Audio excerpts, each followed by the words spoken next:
Welcome to Behind Closed Doors, the show that gives you the rare opportunity to get inside buildings you'd never usually be able to see. On today's show, I'll be ascending the dizzy heights in some of Britain's most important buildings of power. This is just about the most historic site in Britain after Stonehenge. And I'll be dropping into one of Britain's top secret wartime locations. This is the room where Winston Churchill actually chaired the War Cabinet. And where is the ultimate place for the powerful to address the nation?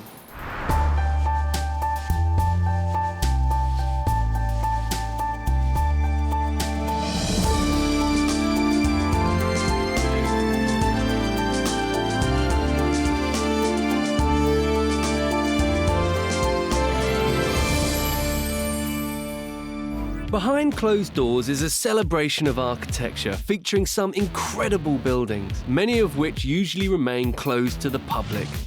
Except for once a year when thousands of buildings open their doors to the likes of you and me as part of a range of special events throughout Britain. This is extraordinary. It's a once-a-year opportunity, so don't miss out. And the doors I'm about to prise open are the doors to power.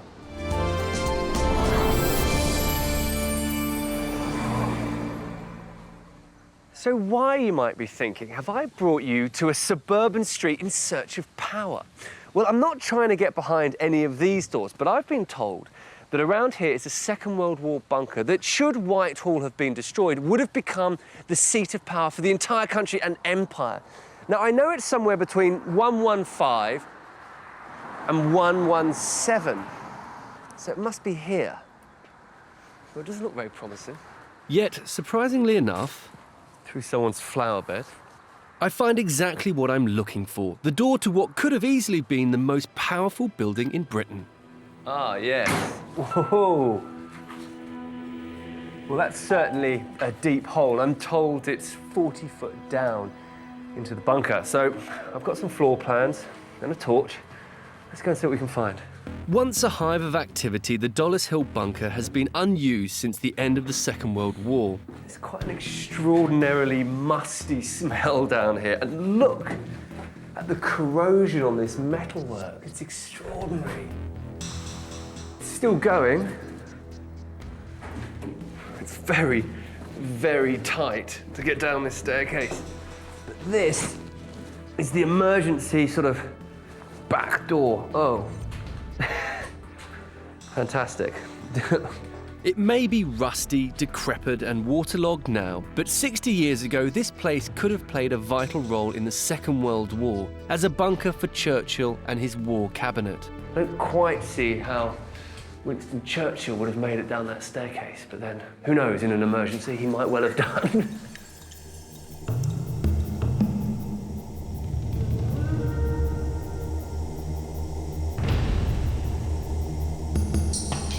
The bunker, codenamed Paddock, was conceived in 1937 and completed 3 years later.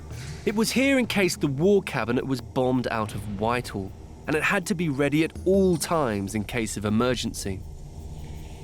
So there were people here manning the switchboards, making sure all the machinery was running, the backup generators was running, so should anything happen, the whole cabinet would come up here. This would become the very heart of the military operation and running the government. The project's success depended upon secrecy, so it was built under the cover of darkness. Not even King George VI knew about it until after it was finished. The main rooms are on 2 levels, and the whole place is a labyrinth.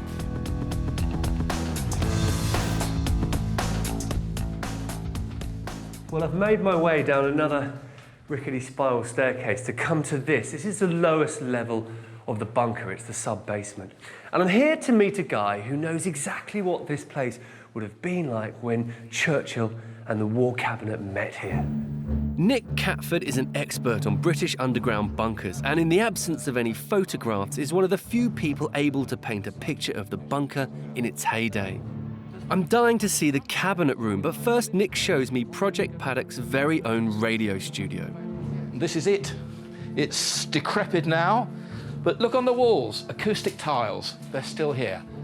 This is where Churchill would have actually broadcast to the nation had he needed to. Oh, I love this light fitting. Look at this amazing old cable. I think it was a little higher in the 1930s, but there would have been a desk here, a microphone, presumably an engineer in here as well. The main means of communication, though, the day-to-day communications in and out of the bunker, was by telephone and teleprinter. The telephone exchange is upstairs. It's what's called a main distribution frame. It's where all the lines come in to the bunker and then they're distributed to all the rooms within the bunker. We'll be seeing the cabinet war room after the break, when I'll be standing in the footprints of Churchill himself. This is the room where Winston Churchill actually chaired the war cabinet. And I'll be going underground again to find out what engineering marvels lie underneath one of Britain's most powerful buildings. It's just so exciting.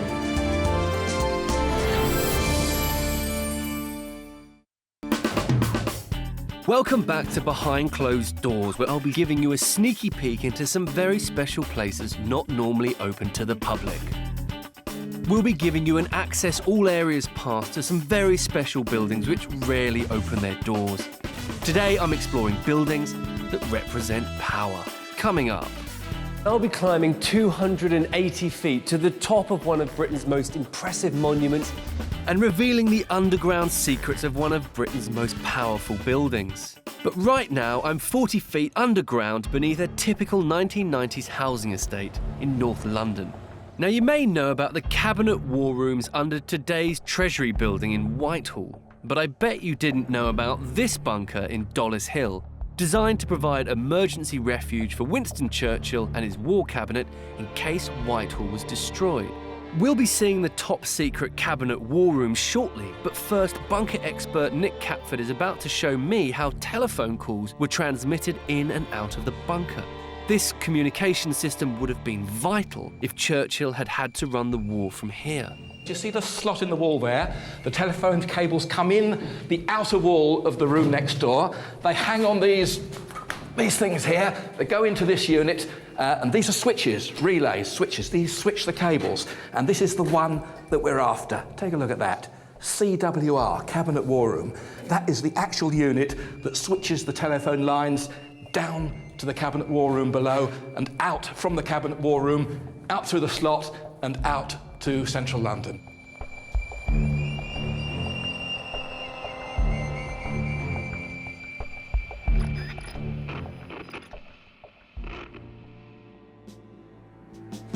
So Nick, this is the room. This was the Cabinet War Office. This is the room where Winston Churchill actually chaired the war cabinet on the 3rd of October 1940. He didn't want to come here, but he came here to see if the bunker would work, and it did. It was state-of-the-art. This building could survive the largest high-explosive bomb the Germans could drop on us at that time. Why didn't you want to come here? It was too far from London. In his memoirs, he described this as far from the light of day. He wanted to stay in Whitehall. He didn't want to come here at all. But the bunker was built, it was authorised, and he had to come here to ensure that the bunker was able to fulfil its function. There was a circle of tables around this room. Churchill would have sat about where you're standing now. There we go. He would have faced his war cabinet. There would have been maps on the walls here. If you look at these lampshades up here, fluorescent lights, they didn't come after the war. Fluorescent lights were there in the 30s. Look at the shades. They're angled, angling the light onto the maps on these walls here. So who would have been in this room at that meeting?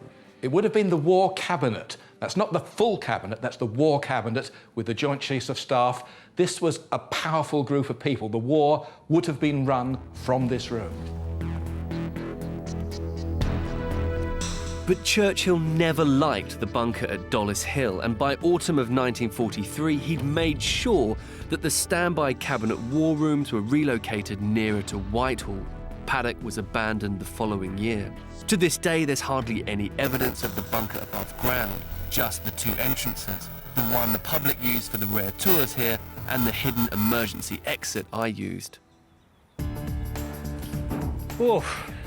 It's quite a relief to be up here. It's very cool and damp down there. Makes you realise how deep underground you really are. And it's quite incredible to think that that dark, deep bunker was carved out of the ground to be the very heart, the very centre of Britain's power. I'm really glad the bunker has been preserved, but it's rarely open to the public except on very special occasions and as a part of the annual open house weekend. And if you do make it down there, don't forget your waterproofs. Churchill had a really great grasp of the relationship between architecture and power. He once said, and I paraphrase, "We shape our buildings and thereafter they shape us." Now, he was talking about that great symbol of democratic power, the Houses of Parliament, and more specifically, the way in which the two political parties sit opposite each other in the debating chamber. And it makes for a very lively form of politics in this country. Now, the next building I'm off to see is Portcullis House, and it's the latest in the Westminster complex. And with its fortress-like, heavy, defensive appearance, what does that say about politics today? Today I'm looking at buildings of power, and as a statement of political power, Portcullis House takes some beating. Opened in 2001, it houses the 200 MPs whose offices cannot be accommodated in the Houses of Parliament. There was huge controversy over the amount spent on the building, which was the most expensive office block in the country when it was built, costing the taxpayers a staggering £235 million. But it cost that much because it is virtually indestructible. Now, I'm going to declare my colours right now and say that I'm a big fan of this building, but I do accept that it's a little bit dark, foreboding and squat, and it kind of lives up to its name, Portcullis House. But there are a few good reasons for that. The first is security. Now, this building is bomb-proof. It was designed during the Irish Troubles. And the second is durability. Shocking as it may seem, these days the average office building is only designed to last between 20 and 50 years. This building has been designed to last between 120 and 150 years before major work. The whole cladding system was constructed by a company that normally makes armoured vehicles. They're really not messing around with this building. But anyway, that's enough about the outside, which anyone can see. Let's go inside. The huge cost of building Portcullis House equates to £1.2 million for every MP with an office here. An estimated £32 million was spent on the bomb-proof bronze cladding alone. The materials required for this level of security cost big bucks. But what have they spent the money on inside? Well, this is all very nice, isn't it?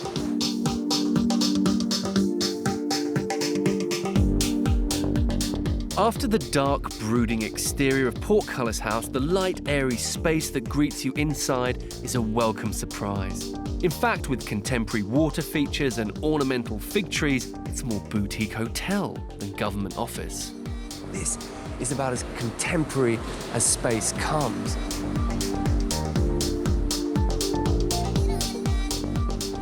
I love the way the light just streams into the heart of the building, and that's part of the design that you don't really get a sense of from the outside. From the outside, it looks like a great big lump, an entire solid cube or block, but actually it's more like a square donut, and it has this great big hole in the middle to bring light down and light into the back of all of these offices.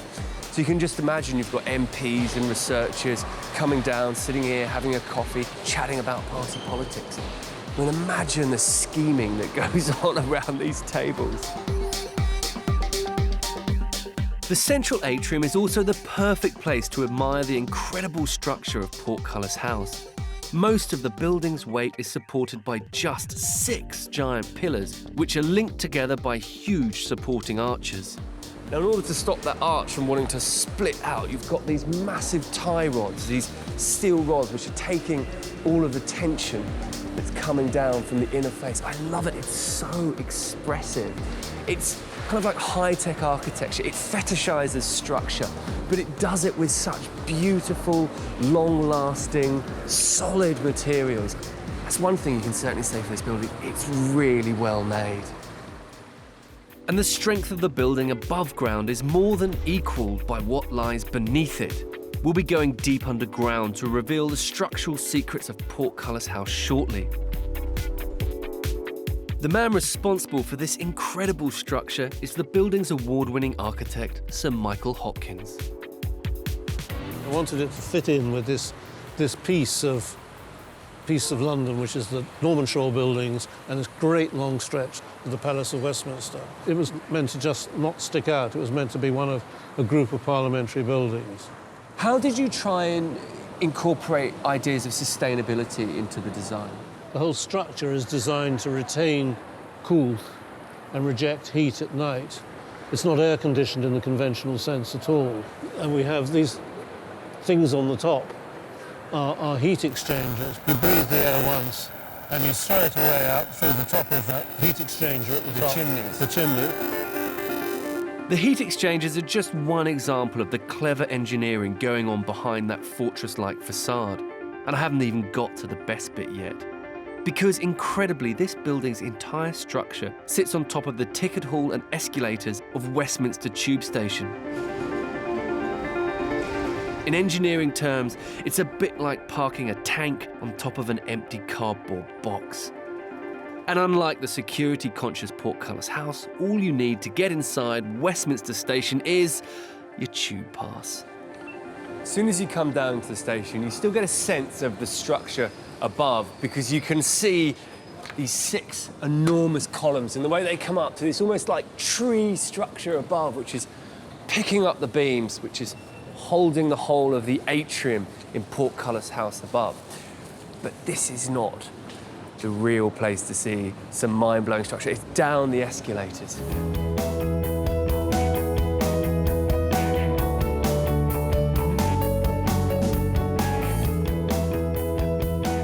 $18 million people a year use these escalators, which makes them a vital part of London's transport network. The whole idea of this station, which is so fantastic, is that it's just a great big box going down about 6 or 7 stories.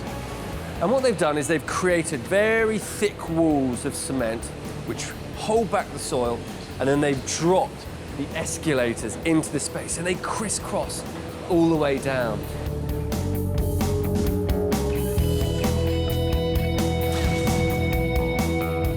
It took hundreds of tons of steel and tens of thousands of tons of concrete to create the combined engineering masterpiece that is Portcullis House and Westminster Station. And every layer, every level opens up these new views where people are crossing and passing. It makes the dynamism of the city so exciting, so alive. And 15 to 20 metres below ground, you can look up and truly appreciate the scale of the achievement by Hopkins and his team. So this is the lowest level of the tube station. You get the full glory of the depth of this hole and the size of these columns. And you've got to imagine that on top of that, as far as we can see, is the whole of Portcullis House. What a triumph. All you need is a tube ticket to get the full glory of the station. But if you want to get inside Portcullis House, then check out details of the annual open house architectural event. When you look closely at the exterior of Portcullis House, there are so many little references to the style of its more famous sibling, the Houses of Parliament. Now, if you look carefully, you can see all the windows are broken into 3 vertical sections. And then the stone piers of the building reach up. Everything's going upwards, so the whole thing is reaching up to the sky. Exactly the same thing happens on this building. So again, all the windows are broken into 3s. All the stone tracery is very vertical in nature, up to the top of Big Ben. And when you look at the Houses of Parliament, you think of the status quo, you think of establishment, you think of an old-fashioned piece of architecture.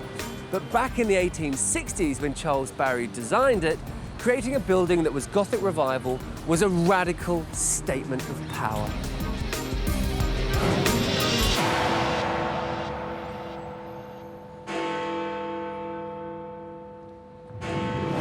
Another place that wanted to show its power and dominance in the 19th century was Manchester. And it's here you'll find one of the finest examples of Gothic revival architecture anywhere in Britain, Manchester Town Hall.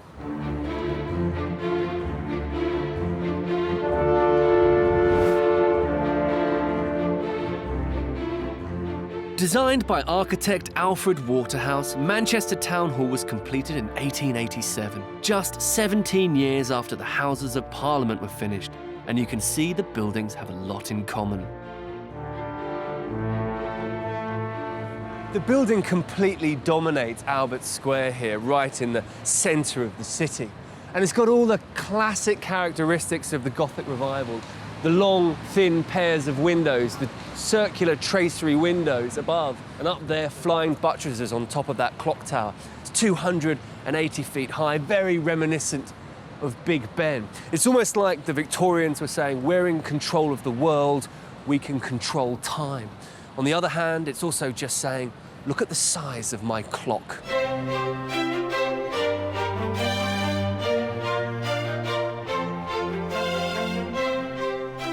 The outside of the building presents an elegant face to the world, but when you get inside the courtyard, it's a different story. It's black, grimy and dirty, and they've kept it that way for a reason. Why is it so black back here? Well, this was due to the grime and pollution which occurred during the Industrial Revolution, the textile industry, the cotton industry. The council thought that they would clean the exteriors of all the important buildings. Didn't clean these inner courtyards. They thought, nobody sees it, why bother? And it's actually served them in very good stead as a film set. Yeah, so it's got that kind of period It grime. has, yeah. If you look back, just looking back, you can see how atmospheric it is. And it lends itself to the kind of Victorian melodrama, medieval market scenes. So what kind of films are made here? Well, we've had episodes of Sherlock Holmes made here, the Forsyte Saga. It's very often used as a backdrop instead of the Houses of Parliament in London. You must have noticed the similarities in the build. Undoubtedly.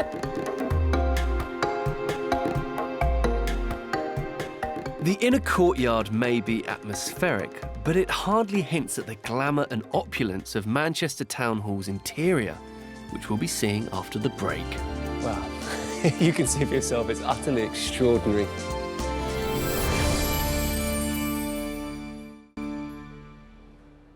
Welcome back to Behind Closed Doors, where I'll be giving you special access to places not normally open to the public. Today, I'm exploring our buildings of power.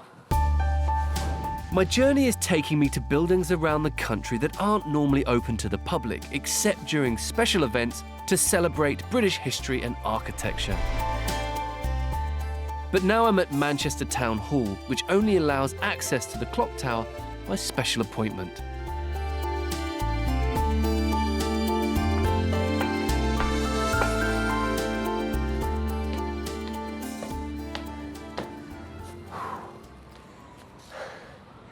There are 270 steps to get up the clock tower. It's very, very tall, and there's a good reason for that. Because when this place was built, there were very few clocks in people's houses. And of course, Manchester was a manufacturing town. People needed to get to the mills on time. So they built a very big clock tower.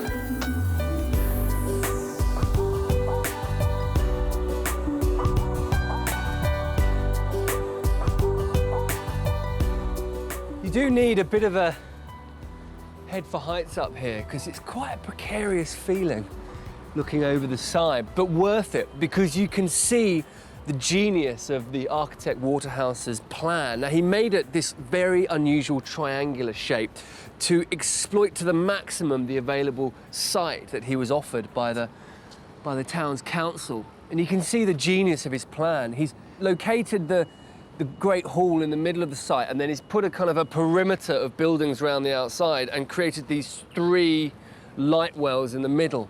It's a very unusual layout.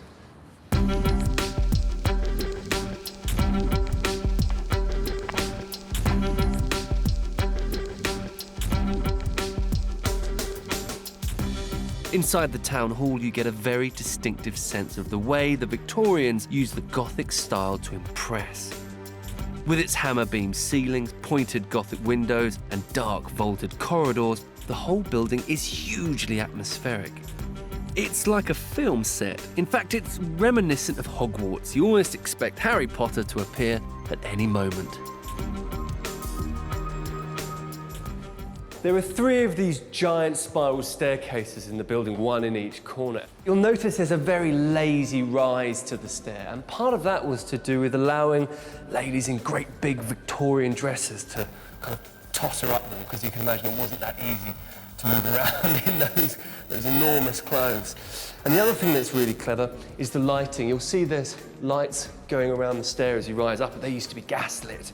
And in order to get the gas to those, they hid a little gas pipe on the underside of the balustrade. It would then be diverted through the support, up the pipe, and feed the lamp. That's ingenious. Once you get to the second floor where all the staterooms are, gone are the cloister-like corridors. Up here, the decor is much more opulent. And what I'm about to show you is simply breathtaking.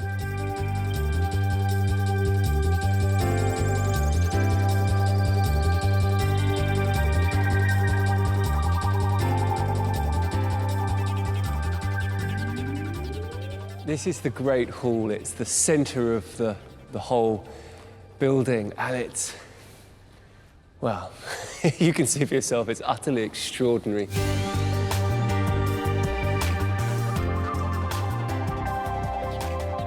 It's so highly decorated.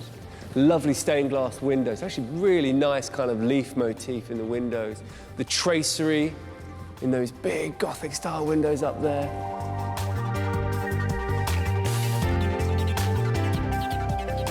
And then the roof has all of the different coats of arms of the cities and countries that Manchester traded with.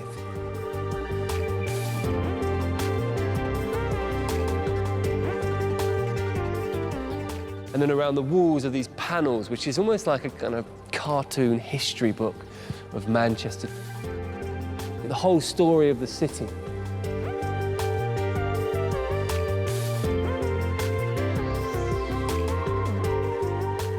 Absolutely amazing. This really is a jaw-droppingly beautiful building. It was built at a time when Manchester was leading the Industrial Revolution, making Britain great, making it a global superpower.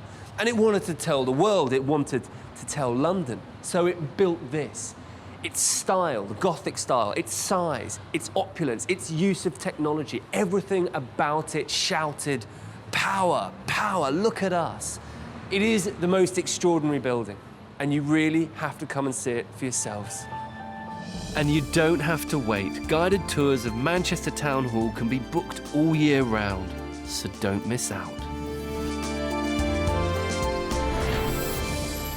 Now fast forward 120 years to the start of the 21st century, and the face of municipal power has changed beyond recognition. This is London City Hall on South Bank, designed by Lord Norman Foster to be a new icon for the capital city.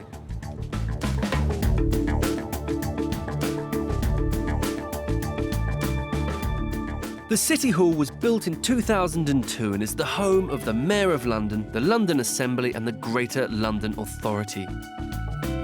With its glass teardrop shape perched by the Thames, it is a truly modern statement of power.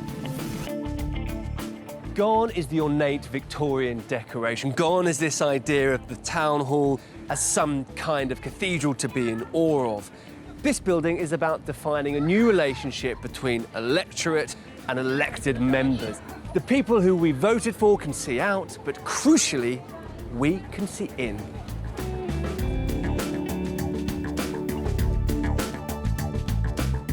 The glass structure of City Hall was intended to represent a brave new transparency and openness in politics.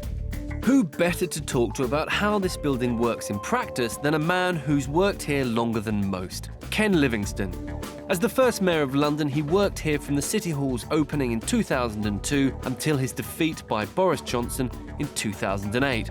So I thought we'd better sit outside. And what did you think of the design when you first saw it? I thought I really like it, but will it work in this site? Because you're right by Tower Bridge, you're opposite the Tower of London.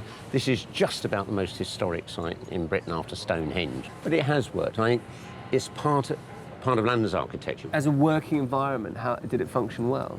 I think it did function very well because it was open plan except for the politicians, who clearly have to have offices so they can conspire in private. And the politicians also found it hard to change the habit of a lifetime in the debating chamber. The shape was defined by the architect, but the layout was really up to us. And we had all these great ideas that if you didn't have two sides facing each other, it wouldn't be as confrontational and as point scoring as, say, politics in House of Commons. But the politicians couldn't break the habits of generations, and so we just had point scoring, nitpicking, but in a circular fashion rather than two opposing sides. So the layout of the debating chamber... It had no effect whatsoever on the behaviour of the politicians. All our best hopes came to dust. City Hall also tried to make a change in environmental terms. Its unusual shape is not just an architectural statement, it's about energy conservation. The building has this incredibly unusual, amorphous, blobby shape. And the reason for that is because there's no air conditioning in there. And this shape has about a quarter less surface area than a flat-fronted building, so that in summer, it doesn't heat up as much. And the whole thing leans right back and cantilevers out, so that the floor above provides shading to the windows below. A very ingenious piece of design, and I want to show you how this ingenuity continues inside.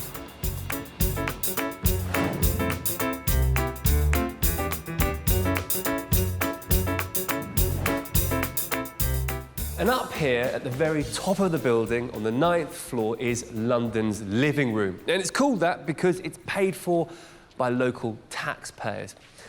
To say it's a living room, I think, is stretching it a little bit. It's usually used for mayoral press briefings, entertaining, and charity events.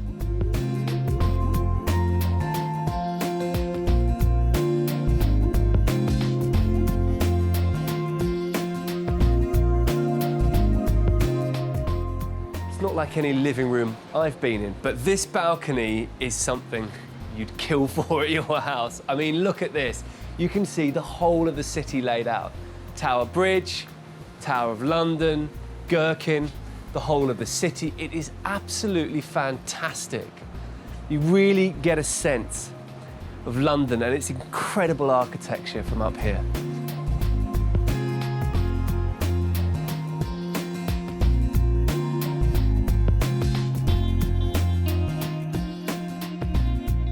This huge spiral staircase, known as the ramp, runs from the 9th floor right through the heart of the building to the debating chamber below.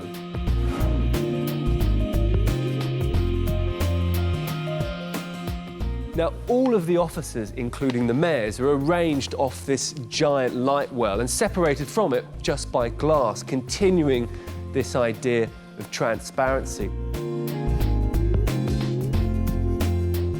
Most people who work here actually use the lifts to get around and the ramp just to go one up or one down, because, to be honest with you, it's quite a long walk to get anywhere.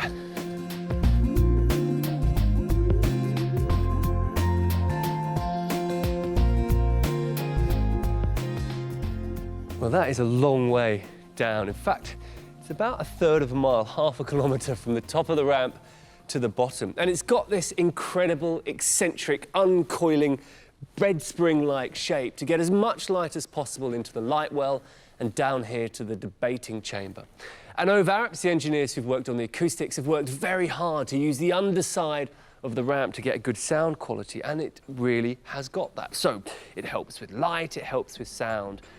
That justifies the existence of this spiral. If you believe that, you'll believe anything. This, to me, is just an excuse to have a jaw-dropping moment of sculptural beauty, and it really works.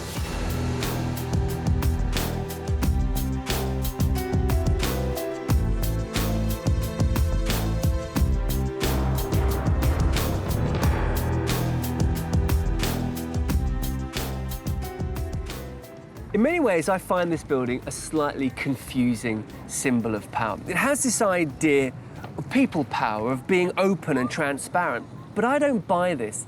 Just because you can see a democratic process doesn't necessarily make it free and fair. And any aspirations of access were severely dented by 9/11 and 7/7. But for London as a 21st century city, a 21st century powerhouse, it's perfect with its green credentials, with its instantly recognizable form. It's so photogenic, so photographically friendly. I think in many ways it sums up exactly what modern power is all about. And if you can't wait to get inside City Hall, check out details of their pre-arranged special tours. For my next building, we're moving from the very modern City Hall to one of Britain's most powerful traditional buildings of state. I'm right in the seat of Britain's power, in the heart of Whitehall. Just there is the Houses of Parliament, over there the Foreign Office and Downing Street. But I'm interested in this building because in here are the people who look after all our money. It's the Treasury.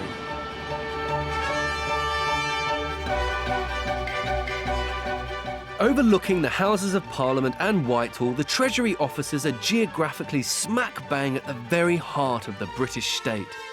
This building was created over 100 years ago, essentially to create more office space from which to run the British Empire. The building had its heyday in the Second World War, but was subsequently left to decline until its recent renovation in 2002.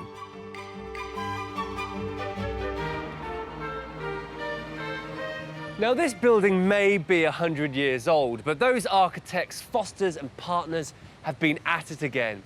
And after the supermodernity of City Hall, this time they're marrying old and new, and I'm fascinated to see how well it works. But this is a building the public usually don't have access to, except on the open house weekend. But we're lucky enough to have a sneak preview. The classical exterior of the Treasury offices was very much intended to convey the powerful authority and dignity of state, but it was designed in the age of empire. That imposing exterior has been maintained and indeed carefully restored. But the surprising secret this building holds is that the interior has been totally ripped out, bringing the dilapidated offices bang into the 21st century. Apparently, this used to be a really horrible, dusty, dark, dirty night while collecting dead pigeons. And look what they've done to it. They've transformed it with these beautiful glazed bricks that help reflect the light all the way down. I mean, this is a beautifully lit space.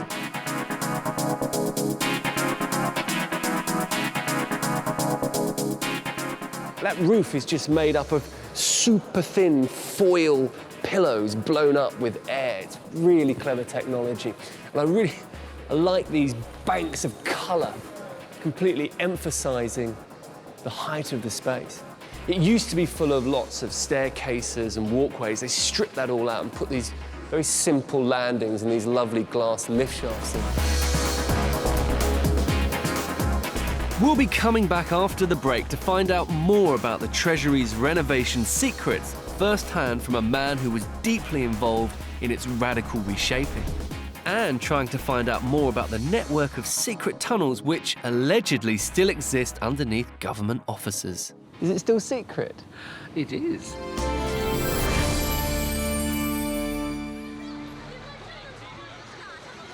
Well, my search for buildings of power in Britain has brought me here, to a rather noisy balcony in Whitehall. But do you know why? Well, it was here, on the 8th of May 1945, that Winston Churchill declared victory in Europe and gave a very powerful, famous speech. He said, "It is you, the British people, who have prevailed. This victory is yours." And they shouted back, "No, it's yours!" I mean, thousands of people lining the streets. But today, this is still a place of power, especially with the credit crunch going on, because this is where the economy is run and our taxes are collected.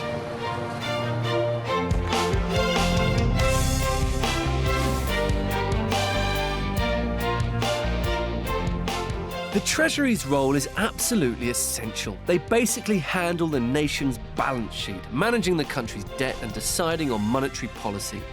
It was built in two halves. Today, the Treasury officers are on one side and Customs and Excise on the other of this very grand circular courtyard. Look at this. This is absolutely amazing. Just check out this neoclassical architecture, the giant order pilasters, the rustication on the bottom level here. It really talks about solidity, about power.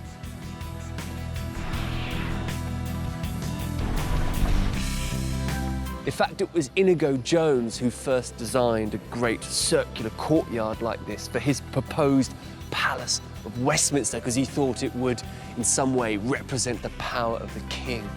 And actually, these are the gates that the Chancellor and the great and the good come into when they're coming to the building. And behind me, you can see this amazing private road that goes to all these gates connecting the great departments of Whitehall. This is what lies behind closed doors. And one man who was heavily involved in the ambitious renovation of the Treasury is architect Neil Cook. This building's had quite an eventful life, hasn't it? Can you tell me something of its story?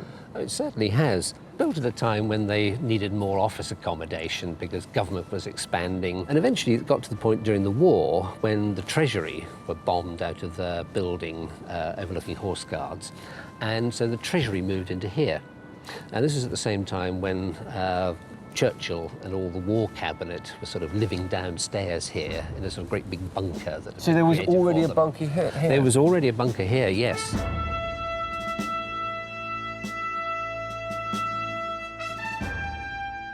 There's 6 feet of concrete underneath us, and that was intended to sort of protect the people working below. They achieved this by taking out, in fact, one whole floor of this building and filling it with concrete.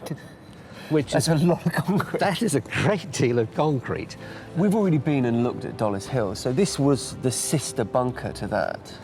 Well, I would have thought it was more the parent, actually, because this was the main place where Churchill and the war cabinet met. Was there not sort of secret tunnels and stuff connecting to Downing Street and to the other departments around here? It's hardly surprising that there wouldn't be some sort of system like that. But you're not going to tell me? Probably not. Is it still secret? It is. Really? Yes. Are they still in use? Couldn't tell you. Oh, come on. What if I bought your pint? Couldn't tell you. Many a journalist has tried that. Really? Yeah. No, I'm not allowed to say. There are some state secrets which are clearly staying firmly behind closed doors.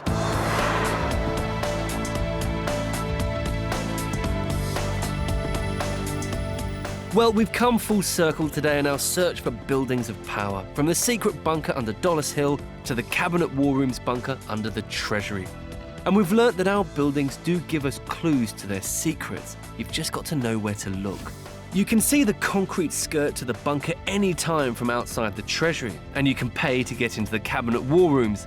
But you can only get inside the Treasury when it opens its doors as part of the annual open house event. We've seen some wonderful buildings today, like the bunker at Dollis Hill, the Manchester Town Hall, the City Hall here in London, Portcullis House, and the amazing Treasury building. And what really strikes me about all of them is that they're almost a perfect reflection of the people and the powers that built them. Behind those closed doors, there are some really extraordinary insights into some very important points in this country's history. And I think it's amazing, that relationship between architecture, people, and power. And if you want to get behind those closed doors, you can, as part of the open house weekend. So what are you waiting for? Do join us again on Behind Closed Doors. There are plenty more treats in store as we continue our celebration of the best of British architecture. Don't miss it.